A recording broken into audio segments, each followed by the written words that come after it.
A lakás, ahol előre meghallod a saját halálod. Nem tudom pontosan, mikor kezdődött ez az egész. Talán már akkor, amikor először beléptem ide. Olyan érzés fogott el, mintha valaki már régóta várt volna rám ebben a lakásban. Mégsem gondoltam semmi rosszra. Csak örültem, hogy végre sikerült. Egyedül élhetek, olcsón egy belvárosi lakásban, amit máskülönben nem engedhettem volna meg magamnak. Mindenki azt mondta, hogy túl szép, hogy igaz legyen. Az első éjszaka, arra mindig emlékezni fogok. Olyan hirtelen ébredtem, mintha valaki megrázott volna. Még nyitva sem volt a szemem, de már hallottam azt a nehéz, ziháló légzést. Olyan volt, mintha egy férfi lenne a fürdőszobámban, és minden lélegzetvétel fájna neki. Aztán egy puffanást hallottam. Egy tompa ütődést a kövön. Felültem az ágyban. Akkor még próbáltam megmagyarázni magamnak, hogy biztos csak az egyik szomszéd. Valaki rosszul lett, vagy összeesett. Visszafeküdtem, és végül megint elaludtam. Másnap reggel kiderült, hogy nem képzelődtem. A földszinten meghalt egy idős férfi. A mentők vitték el a testét, pont akkor, amikor én felriadtam. A második éjszaka már nem volt mentségem. Féltem lefeküdni, és persze megint felébresztett valami. Először csak egy női hang suttogott a sötétben, szinte alig lehetett hallani, és én mégis értettem. Engedj ki! Kérlek, engedj ki! Újra és újra ismételte. Egyre kétségbe esett ebben. Aztán olyan hang jött, amit soha nem fogok elfelejteni. Egy sikoly. Az a fajta sikoly, amitől az ember gyomra összerándul. Bekapcsoltam a lámpát és körbenéztem. De nem volt ott senki. A sikoly viszont még sokáig visszhangzott a fejemben. Reggelre megölték a harmadik lakólányt. Fulladás. A rendőrség szerint valaki bemászott az erkélyén. Mire harmadszor ébredtem a neszekre, már tudtam, hogy valami nem stimmel ezzel a lakással. Lépéseket hallottam a folyosón és egy férfi káromkodását. De amikor kinéztem, a folyosó üres volt. Mintha a ház a saját emlékeit játszaná vissza. Vagy a jövőt. A negyedik éjjel már este 10-kor kezdődött. Egy gyerek sírást hallottam. Kisfiú lehetett. Zokogott. Olyan reménytelen hangon, hogy én is majdnem elsírtam magam. Amikor aztán halk hörgést hallottam, már tudtam, hogy meg fog halni. Nem akartam ott maradni, de mégis megtettem. Már biztos voltam benne, hogy a sor végén én jövök. A következő napokban mindent átkutattam. Régi újságcikkeket olvastam, beszéltem a szomszédokkal. Valaki azt mondta, hogy egy korábbi lakó öngyilkos lett, miután heteken át hallotta a lakásban mindenki más halálát. Mintha a hely tudná, hogy mikor hal meg valaki, és előre figyelmeztetné. Tegnap este nem tudtam tovább tagadni. Félálomban meghallottam a saját hangomat. Először csak halk suttogás volt, de rögtön tudtam, hogy én beszélek. Kérem ne! Engedjen el, segítsen valaki! Aztán egy másik hang is felbukkant. Egy férfi. Nehéz léptekkel közeledett, és lassan azt mondta. Már túl késő. Tudom, hogy ma éjjel fog megtörténni. Hogy amit hallottam, az a halálom pillanata lesz. Nem akarom, hogy felkészületlenül érjen. Ezért készítettem ezt a hangjegyzetet most. Ha valaki egyszer meghallja, ha valaki megtalálja a telefonomat, tudja, hogy nem őrültem meg. Ez a lakás valóban megmutatta mindenkinek a halálát. Ha ezt most hallod, kérlek, ne maradj itt egyetlen éjszakára sem. A roncs mélyén, Nem tudom, mikor kezdtem el igazán rettegni a mélytől. A legtöbb búvár imádja a csendet odalent. Azt a különös nyugalmat, ahogy a víz mindent elnyel. A gondolataidat, a zajokat és az időt. De nekem mindig volt valami nyugtalanító abban, amikor a sötétben lebegek egy ismeretlen hajó fölött. Ez a roncs, amit most keresek, nem szerepelt semmilyen hivatalos térképen. A helyi halászoktól hallottam róla. Állítólag régen egy kutatóhajó volt, ami egyszerűen eltűnt. Soha nem került elő a személyzet. Még csak a legénység neveit sem találtam sehol. Mintha nem is léteztek volna. Mégis, amikor a GPS szerint pontosan fölé értem, a műszerek egyszerűen megbolondultak. A mélységmérő nullát mutatott, majd hirtelen 200 métert. A rádió sistergett, a kamera kikapcsolt. Nem volt választásom. Lejjebb kellett merülnöm. Amikor beúztam a fedélzet peremén, a lámpám fénye egy furcsa jelzést világított meg. Valami szimbólum volt. 3 összekapcsolódó kör, mintha vérrel festették volna a hajó oldalára. Víz alatt persze ez lehetetlen, de mégis olyan volt, mintha egészen friss lenne. A kabinajtó félig nyitva volt. A lámpám fénye megcsillant a rozsdán, aztán eltűnt a feketeségben. Lassan úsztam be. A víz hidegebb lett, mintha a roncs belsejében egészen más hőmérséklet uralkodott volna. Minden mozdulatnál furcsa, ütemes rezgést éreztem a mellkasomban. Mintha egy másik szív dobogna bennem. A központi folyosó végén egy ajtót találtam, rajta egy felirattal. Személyzeti rekreációs tér. Amint közelebb értem, a fejem mellett valami lassan elúszott. Reflexből odakaptam a lámpát, de csak egy elrohadt mentő mellény lebegett a sötétben. A vállam mégis bizseregni kezdett, mintha megérintettek volna. A helység tele volt lebegő papírdarabokkal, jegyzetekkel, amik szétfoszlottak a vízben. Egyetlen lapot sikerült megvilágítanom, rajta gyöngybetűs írással ez állt. Nem tudjuk elhagyni. Aki egyszer belépett, soha többé nem térhet vissza.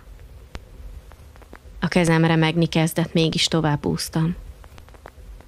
A belső kabin egy nagyobb terem volt, ahol a mennyezeten csüngő hálóágyok kísértetiesen himbálóztak, mintha valaki még nemrég aludt volna bennük. A sarkokban üres búvárruhák lebegtek, de mind úgy nézett ki, mintha valaki viselte volna. A maszkok belsejében sötét üregek tátongtak. Üregek, amik talán engem figyeltek.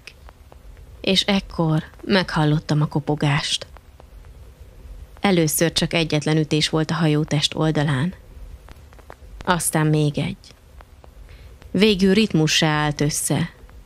Pontosan olyan ritmussá, mint egy morzejel. Mikor a lámpát újra a folyosóra fordítottam, már nem voltam egyedül. A sötétben körvonalazódott egy búvárruha. Mozdulatlanul lebegett az ajtóban. Maszkban semmit sem láttam, mégis biztos voltam benne, hogy engem néz. A karja lassan felemelkedett, és valamit mutatott. Be a kabin legsötétebb részébe. Nem tudom, miért engedelmeskedtem. Talán mert tudtam, hogy nincs visszaút. A hátsó falnál egy fémajtó állt nyitva. Olyan érzésem volt, mintha a roncs szíve dobogna mögöttem. A víz ott hidegebb volt, már alig éreztem a kezemet. A sötétben egy kör alakú ablakra bukkantam. Benéztem rajta. Odalent egy egész terem tele volt lebegő testekkel. Több tucat búvárruha, mintha épp a felszínre tartanának. De aztán egyszerre a fejük mind felén fordult. És ekkor értettem meg, hogy ezek nem üres ruhák. Mindegyik maszk üregében egy sápadt, torz arc nézett vissza rám. Meg akartam fordulni, ki akartam úszni a hajóból a fényre, de amikor hátra néztem, a folyosót már eltorlaszolt a 3 alak. Csendben lebegtek, a karjuk előre nyújtva, mintha várnának valamire. A lámpám villogni kezdett. A szívem őrülten kalapált, és akkor újra hallottam a kopogást. most már közvetlenül mögöttem. Nem tudom, mennyi idő telt el, mire rájöttem, hogy a kopogás üzenetet hordoz. Egy szó ismétlődött benne újra, meg újra. Maradj. És most itt vagyok. A palackomban alig maradt levegő. A műszereim már rég megadták magukat. Ha valaki egyszer megtalálja ezt a felvételt, ha egyáltalán kikerül innen, csak egy dolgot mondhatok. Ne kövessetek ide, mert a hajó nem enged elmenni.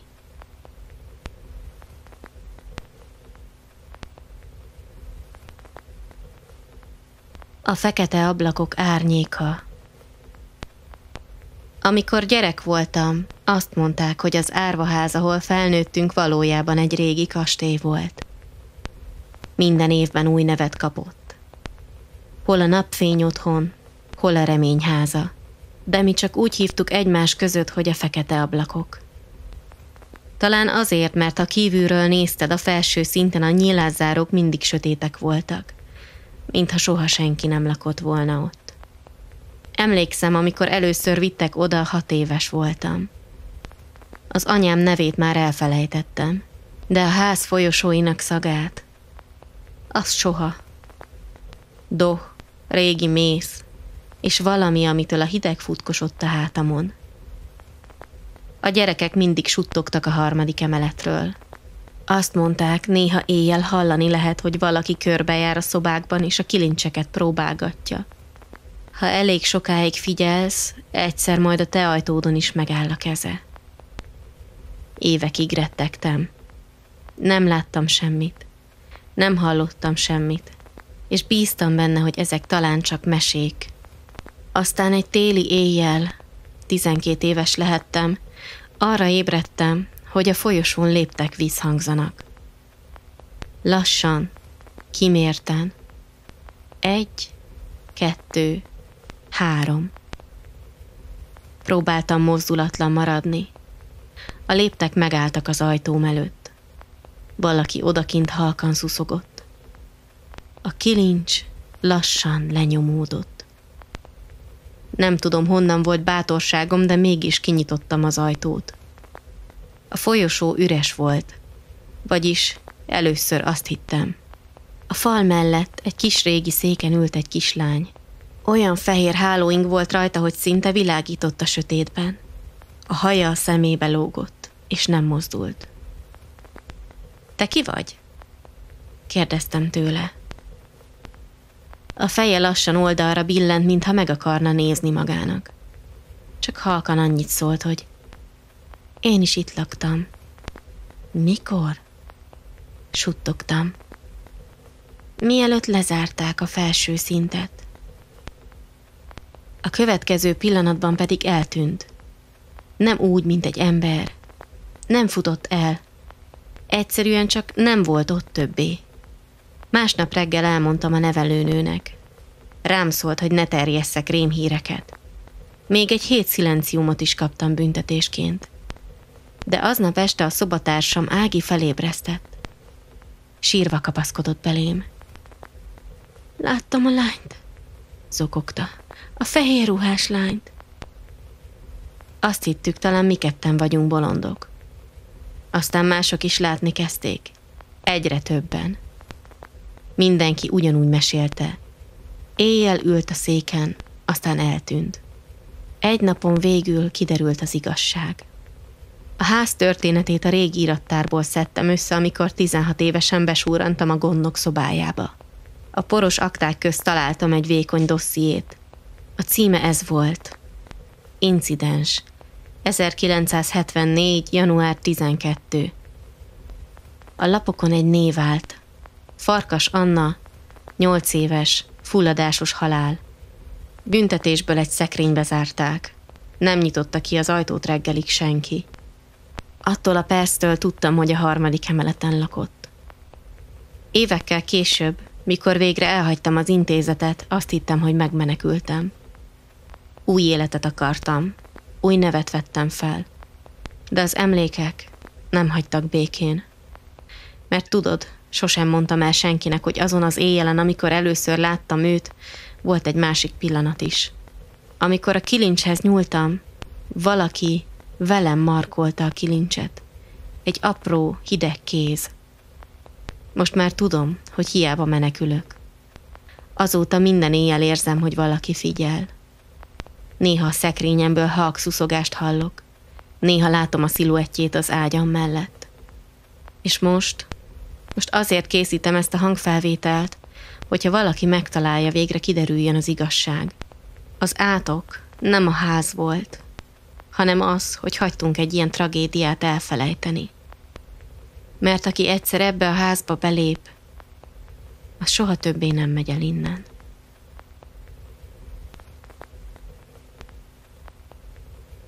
A harmadik szomszéd.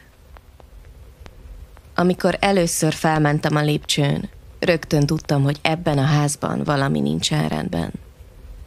Nem a repedezett vakolat és nem a dohos szag miatt, hiszen a legtöbb pesti bérház ilyen, hanem mert a legfelső fordulónál, ahol a folyosó megtörik, a levegő mintha sűrűbb lett volna. Mintha ott állna valaki, akit nem látok, és mégis lélegzet visszatartva rám várna. A tulaj egy 40-es, mindig mosolygó nő. A kulcsok átadásakor félig viccesen odaszúrta. Csak annyi, hogy a harmadik szomszéddal nem lesz dolgod. Hát nincs. Nevetett. És akkor még én is vele nevettem. Később visszhangzott bennem ez a mondat, és ahogy teltek a hetek, egyre kevésbé találtam viccesnek. A folyosón 3 ajtó nyílt. Az egyik az enyém volt, a másik egy idős női, akit mindenki csak Kati néninek hívott, a harmadik pedig, a harmadik papíron üres volt. A névtábla helyén csak a rozsdás csavarok meredtek ki, a kulcsjuk betömve, az ajtókeret alatt pedig valami sötét szigetelő anyag. Mintha valaki kívülről akarta volna elnémítani azt, ami odabent van. Az első éjszakámon hallottam először. Halk kaparászás az üres ajtó mögül. Először azt hittem, a fűtéscsövek dolgoznak, vagy az egerek. Pár nap múlva már nem erre gondoltam. Az ember felismeri a mintázatot, a ritmust abban is, ami elvileg nem is emberi. A kaparászás megállt, aztán visszatért, mintha valaki az ajtó belső oldalán próbálná körömmel követni a keretvonalát. Egy este, amikor hullafáradtan értem haza, a lépcsőfordulóban Kati néni rám nézett, és azt mondta: Maga is hallja, ugye? Nem volt a hangjában félelem, csak elfogadás. Mint aki túlesett már a saját érvein, tagadásain, és most csak rögzíti a tényt. Bólintottam. Ő sóhajtott, és megvonta a vállát. Harmadik szomszéd. Mindig is volt. Néha ide költözik valaki, aztán... Rám nézett. Ne nyisson ajtót, ha kopognak, és ne beszéljen hozzá. A házban pletykálni mindig volt kivel. A fenti lakóknál rendszeresen összejött pár ember, aki éppen nem dolgozott, vagy csak unta az estét. Az üres ajtó története mindenkinél másképp hangzott. Volt, aki szerint évtizedek óta le van plombálva, mások szerint tavaly költözött el valaki, de azóta nem adták ki senkinek. Egy biztos volt. A házmester szerint senki nem lakott ott. És a házmester... Nos, a házmester néha éjjel a folyosót járta, és halk suttogást lehetett hallani. Mintha rábeszélne valakit, hogy maradjon csendben.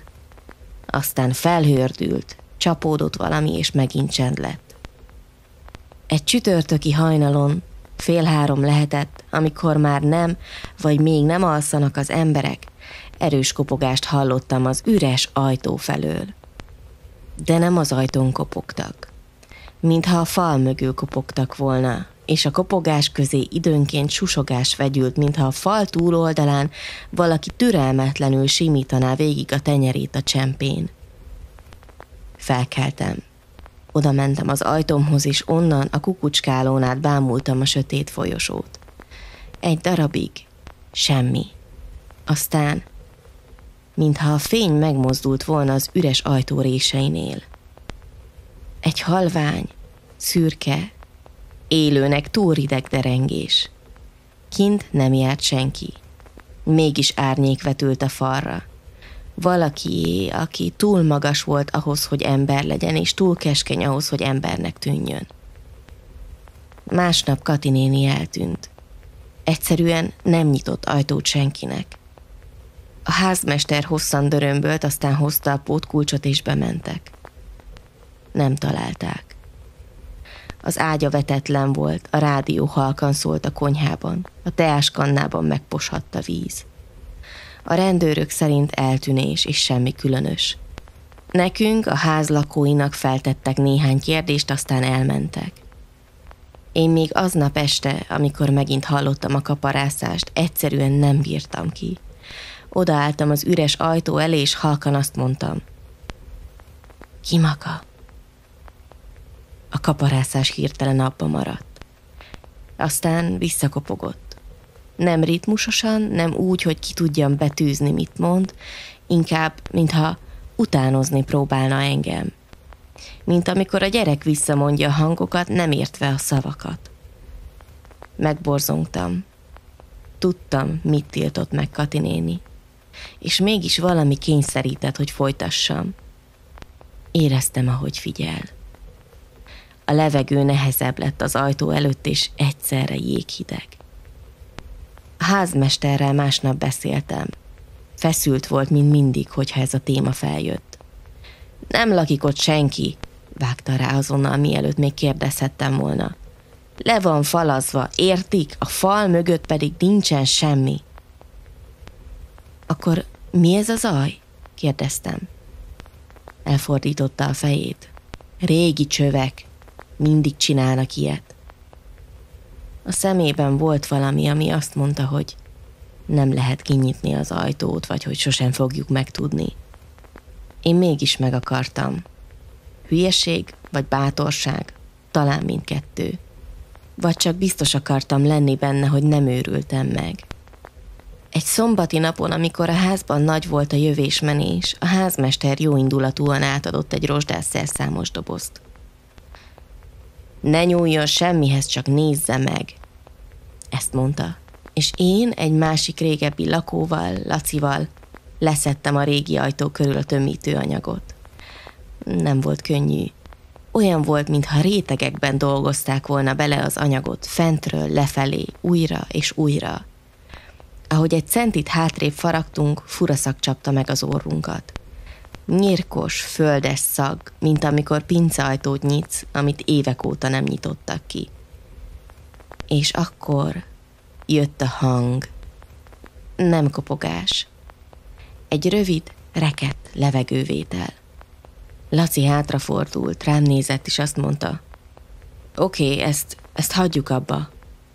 De már késő volt. Én benyúltam a résen át, és a kezem valami hideg, sima felülethez ért. Nem tégla, nem fa, valami olyan anyag, ami a kézhez igazodott. A fém hidegsége mégis egy kissé rugalmasabb anyag. Mire felkiáltottam, már el is kapta a csuklóm. Valami olyan falszerű és hirtelen mégis kéz lett belőle. Nem szorított, éppen hogy csak tartott, mintha csak üdvözölni akarna. El kellett rántanom a kezem, és futni kezdtem. Hajnalban hallottam újra a kaparászást, de most már nem a fal mögött, hanem az én ajtóm előtt. Belülről. Nem költöztem el azonnal. A félelmet annyira gyorsan racionalizálod, amennyire csak lehet. Azt mondod magadnak, biztos beleakadtam valami fémcsőbe, a sötétben minden ijesztőbb, és ez a ház amúgy is recseg-ropog. Aztán egy este, amikor hazaértem, apró nyomokat találtam a padlón, szürke por formájában, mintha valaki egy másik helyről, másféle földből lépett volna a lakásomba. A nyomok nem vezettek sehova. Egy ponton eltűntek, mintha beleolvadtak volna a parkettába. Kati nénit azóta sem találták meg. Később találkoztam a házmesterrel, aki épp mondani akart valamit, amikor ránézett az üres ajtóra. A feje lassan oldalra billent, aztán az Ádám csutkája megremegett, mintha visszanyelte volna a mondandóját. A harmadik szomszéd kezdte, de nem fejezte be. Nem maradjon itt sokáig. Ezt mondta, és végül elment. 2 héttel később kiköltöztem. Épp hogy becsuktam magam mögött az új lakás ajtaját, már hallottam a kaparászást.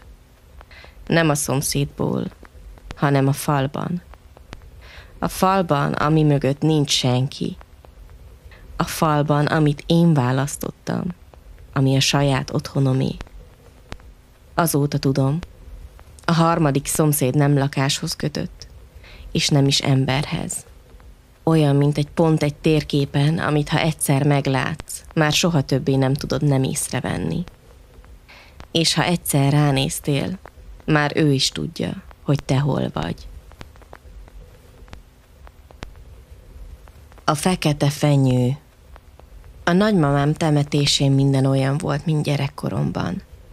Fekete ruhás asszonyok suttogtak a templom előtt, a férfiak kincigiztek, és a szertartás közben egyikük sem nézett fel igazán. Mindenki úgy viselkedett, mintha csak egy újabb temetés lenne. Nem különleges, és nem is szokatlan. A falu csendes volt, túlságosan is. Ami viszont hiányzott, az az erdő. Gyerekként emlékszem, hogy a falu szélén, a patak túloldalán kezdődött egy sötét fenyves. A legelső fája egy különösen hatalmas, sötét törzsű fenyő volt. A nagymamám mindig úgy hívta, hogy a fekete fenyő. Azt mondta, oda nem mész be, az nem neked való. Most viszont nem volt ott semmi. Csak rét, laposan elterülve, mintha soha nem is lett volna ott semmi más.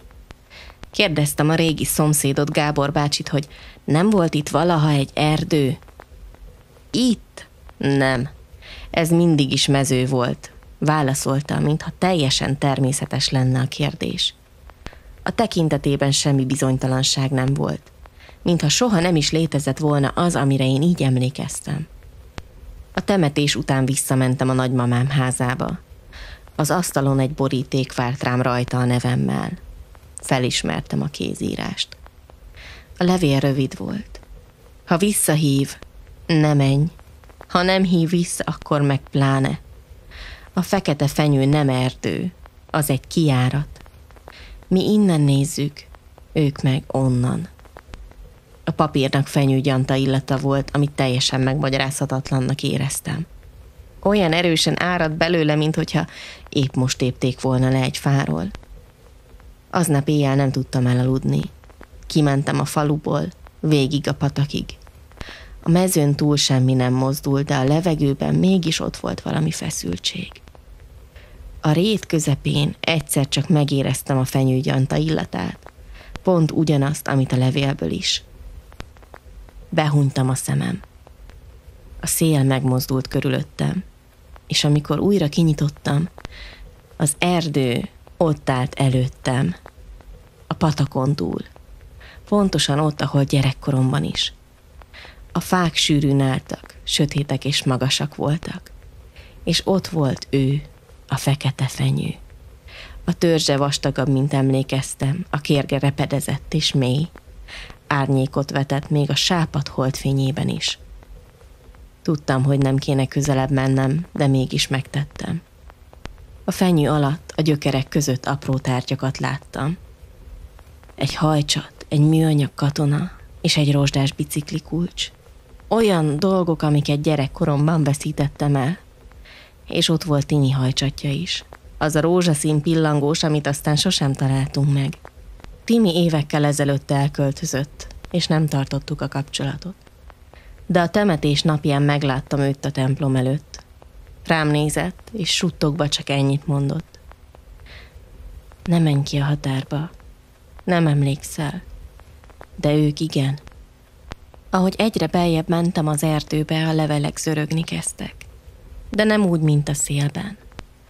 A fekete fenyő törzsén egy repedést láttam. Fény derengett át, de nem természetes fény, inkább egy belső vöröses lüktető világosság. Olyan volt, mintha a fában dobogna valami. Kinyújtottam a kezem. A kérge hideg volt, majd meleg. Aztán hirtelen egy teljesen ismeretlen érzés fogott el. Nem fizikai érzés volt, hanem inkább, mintha az emlékeim közé nyúlt volna be valami. Teljesen összezavart. És akkor hallottam meg újra a nagymamám hangját. Ha visszahív, ne menj. De már késő volt. Már ott voltam.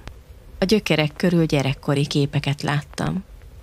A falu, a konyha, a patakpart. De valami nem stimmelt. Minden hely ismerős volt, csak épp nem az én szememmel láttam őket.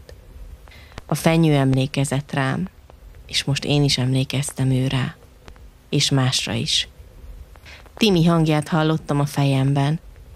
Ez nem erdő, ez egy helycsere. Figyelsz, mikor gondolsz rá, mert ha figyelsz rá, ő is figyel rád. A fa megremegett, a körülötte lévő világ pedig egy pillanatra, mintha kifordult volna magából. A rét eltűnt, csak a fenyves maradt, és én benne. Végül mégis visszajutottam a falu szélére. A rét ott volt, mintha mi sem történt volna. A házak sárgán világítottak, és az éjszaka csendesnek tűnt. De a kabátom zsebében egy apró fekete tűlevelet találtam. Hazavittem. Elültettem egy cserép földbe csak úgy. Nem történt semmi. Aztán egy éjjel, amikor felébredtem, a szobában fenyő illat volt. És a cserép fölött valami megmozdult. Nem egy hajtás, inkább csak egy árnyék. Mintha valami megpróbálna visszajönni. Azóta néha, ha sokáig bámulok a sötét sarokba, a falak peremén, mint a tűlevelek mozdulnának meg. Nem nőnek, csak figyelnek. Ha pedig elég sokáig nézem őket, mintha magamat látnám. De nem a tükörképemet, inkább azt, akit a fenyő megtartott magának.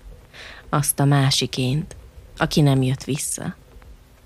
És néha, ha nagyon nagy csend van, még mindig hallom a nagymamám hangját. Ha egyszer már bent vagy, nem tudsz visszajönni.